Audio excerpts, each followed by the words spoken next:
Thank the distinguished gentleman from North Carolina, Representative Wiley Nickel, for yielding and for his leadership on this incredibly important issue around prohibiting extreme partisan gerrymandering across the country and certainly in the great state of North Carolina. And I want to thank Representative Wiley Nickel for his extraordinary leadership in this Congress. I want to thank Representative Kathy Manning for all that she's done to combat anti-Semitism and on many other issues throughout her time in Congress.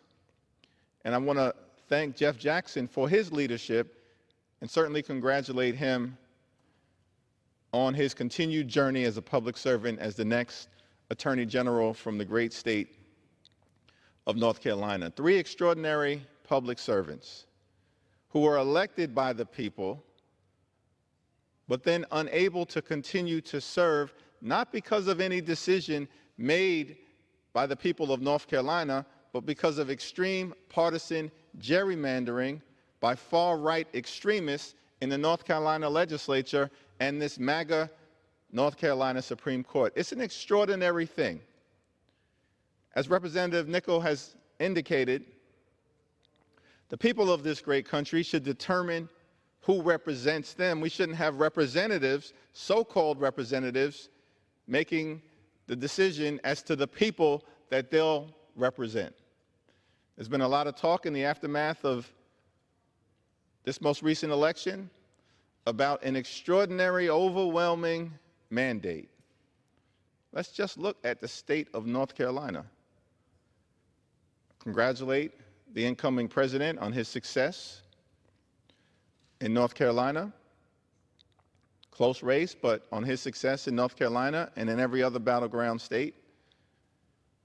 But in that very same state, every single Democrat running statewide for a constitutional office won, proving the point that North Carolina is an evenly divided state. It's a 50-50 state. That should be clear to anyone.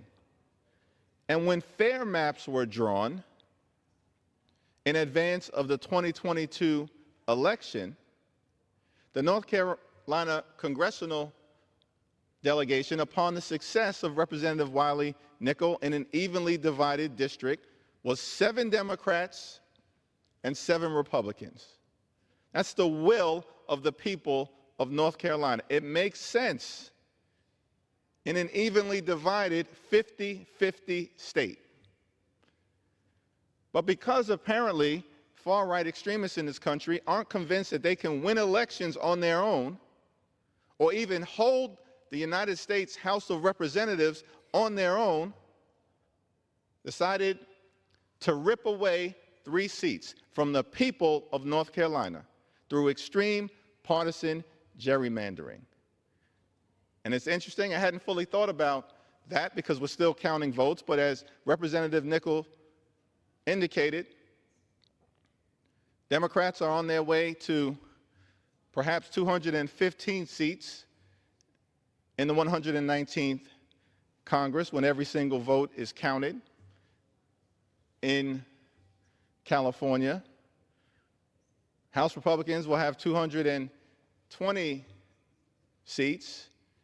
By the way, that's the smallest majority of any incoming party, Democratic or Republican, since before the Great Depression.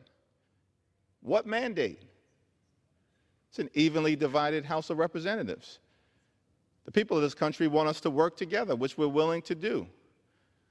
Find bipartisan common ground on any issue, whenever and wherever possible, to make life better for the American people and deliver real results for hardworking American taxpayers. At the same period of time, we'll push back against far-right extremism whenever necessary. But it's interesting that this so-called overwhelming mandate wouldn't even have yielded a majority in the House of Representatives if it wasn't for the extreme partisan gerrymandering that took place in the great state of North Carolina. I thank Wiley for raising this issue because it should shape how we proceed in the next Congress.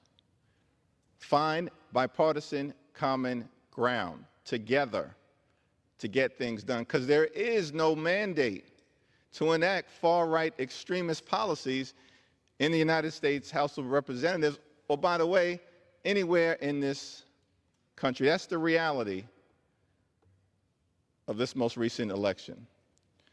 And I thank Representative Nichols for his leadership, his service to the people of the great state of North Carolina, to the Congress, and to the country. I know that the great representative from North Carolina is not finished in his public service journey, and we look forward to the best being yet to come. I yield back.